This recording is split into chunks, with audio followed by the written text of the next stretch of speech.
I will ask this question a couple of times this morning. And of course, we might have a very literal answer. What time is it? I don't know if I've heard the bells for 11 o'clock, so I'm not sure it's 11 o'clock. But also, what time is it? The church always gives us a frame of reference throughout the year about what time it is. Every time we come to Sunday Mass, even daily Mass. In fact, in the old days, although if you remember those days, I'm not saying you're old, but back before Vatican II, we used to count always in reference to the high feast. So we've just come out of ordinary time. Ordinary comes from the word ordinal, which means numbered time. And we have the green, and we just think it's ordinary, regular old time in the church, right? No. In the old days, after we get through Christmas and Epiphany, we would have not the third Sunday in ordinary time, but the second Sunday after Epiphany. And then we keep counting up until Lent. And then after Pentecost, we wouldn't go back into ordinary time. We go back into the numbers after Pentecost. We would be coming up to, instead of the 33rd Sunday in ordinary time, we'd have, for example, the 32nd Sunday after Pentecost. So we'd always have a frame of reference about how we're sanctifying time with the liturgy throughout the year. Keeps us grounded in the day, but it also reminds us of heavenly time as well. If we would go to the author of our first reading, Isaiah, he towers in the Old and in the New. In fact, he is quoted. He's used more in our current lectionary than the Gospel of Mark.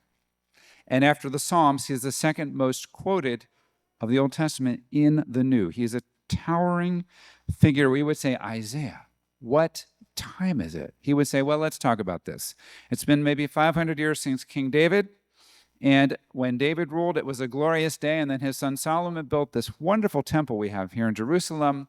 The kingdoms, the north and the south, were united. But they're not united anymore. They're divided. Here in Jerusalem, we're a remnant. We're a small remnant. Even in the northern Israel, where Nazareth is, even there, other countries have come in, nations have taken away. And even here in Jerusalem, with this beautiful temple, it's hard to be devout because there's so much pulling in our people. Last week we heard from Malachi, and he was critical. The people were not offering good sacrifices. And even several hundred years before Malachi, we'd have Isaiah saying the same thing. It's a tough day. And yet, the word of the Lord came to Isaiah, and he gives us our beautiful reading today. And the beautiful scriptures are with us even as we go into the passion of our Lord, the suffering servant. And he points us forward to a day when something new would open up, a new hope, a new promise. We understand that as the messianic promise, the first coming of Christ. And in Advent, this time of the church here, we prepare ourselves for that first coming of Christ. God, made human, with us, among us, to fulfill all of the covenants of the old and to become the new covenant for us. What time is it, Jesus? Well, Jesus has an interesting way of expressing it today. Be ready. Paul says basically the same thing in the second reading. Be ready. For what? The second coming of Christ. When Jesus will come back to judge the living and the dead. Do you believe in that? He's coming again. Well, you better believe it because it's in our creed. We're going to profess it in a few minutes, right? I believe he will come again to judge the living and the dead, the one who's seated at the right hand of the Father. That's the second coming of Christ. In Advent, we contemplate both the first and the second coming of Christ. Paul says, make no provision for the flesh. In fact, Jesus, I think, would have us focus, on the one hand, on the family of Nazareth getting ready to welcome a new life. On the other hand, our death. Father Tim, that's not very cheerful. We're getting ready for Christmas. Why do we think about death? Because that's how we get ready. In fact, as we contemplate having a good life to lead for a peaceful homecoming to God, we find hope. And with hope, we are able to have the fortitude to be diligent to live God's love every day, and we become a people of fidelity. That thing we search for so much in our human relationships, love that is constant. Love that always receives us, always helps us, always moves us towards deeper love. That is what is constitutive, what is charity is made up of fidelity. So we contemplate our end so that we might live faithfully today. And of course, what time is it, church? First Sunday of Advent. Got the violet on. Violet is both a time of reflection, but also a time of penance. So all of you that wore this violet or purple today, you're also in it to reflect on how we're doing. What do we need to make right with God? What time is it in our life here? November, December 2025. Well, it's time to plan for Christmas. Hope you're getting ready. Gets really busy, doesn't it? I've already made some travel plans for right after Christmas Day to see family in Pennsylvania. Might be time to finish out the fall semester. Some of you might have some studying to do the next few weeks. I don't know. Yeah. All right, we got to do that. We got to do that work. Finals, some of us might be educators, grades might be due, and there might be projects to complete. Oh, did you find the Christmas decorations? Hopefully you've had a chance to find them, figure out where they're going, but you've not turned on the lights for Christmas yet, right? Notice we don't have our Christmas lights on. We have the Advent light. So if you have an Advent wreath or Advent lights, go ahead and get them lit. Let's wait a little bit longer on Christmas because Christmas actually begins December 25th, and then it goes on. I remember many years ago trying to visit, the newspaper said, this is the best decorated house for Christmas. And December 26th, I'm now in the Christmas spirit, driving to that most beautiful house in Georgetown, and they had taken down the lights. I thought, you are a bunch of Protestants, aren't you? You don't know what you're doing. You're missing out. We've got it all going on over here, the Catholic Church. It might be time to take a drive to the Hill Country. Our courthouses are beautiful this time of year.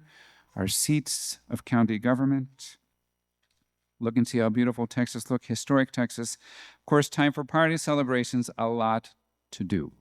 And as we look out, like Jesus looking at his world, Isaiah looking at his world, we might find nation rising against nation. We might find wars, rumors of wars. We might find conflict even in our own families. And yet we realize this time for hope is for everyone. This is the time the love of Christ embraces all times and orients us to heaven. And of course, we begin to move forward, contemplating soon next week the Immaculate Conception. Joaquin and Anne, barren, now here comes this beautiful child, Mary. Then over in Nazareth, we're going to have Mary and Joseph making ready. No, honey, that's not going to be a guest bedroom anymore. We're making that ready for the new one, right? We're getting ready for that beautiful evening when this cold, homeless couple in Bethlehem have a place to give birth, and that new baby comes forward into the world. Finally, the face-to-face encounter with new life, the mother and the father look with wonder, and they behold one another. It's a good time in the midst of all this activity to take a little moment and breathe. As we come into the Mass, we're fulfilling the prophecy of Isaiah. He says, all nations will stream towards the Zion, Mount Zion, which is Jerusalem. Now Zion is represented in the church with the Mass, the Eucharist.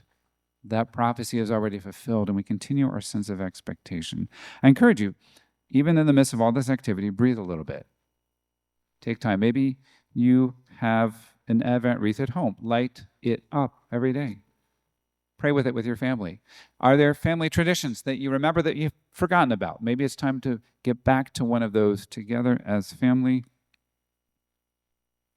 And in our own taking moments, which we will offer some things the next few weeks that we can do together here at St. Joseph. Sometimes memories come forward that are really good and beautiful.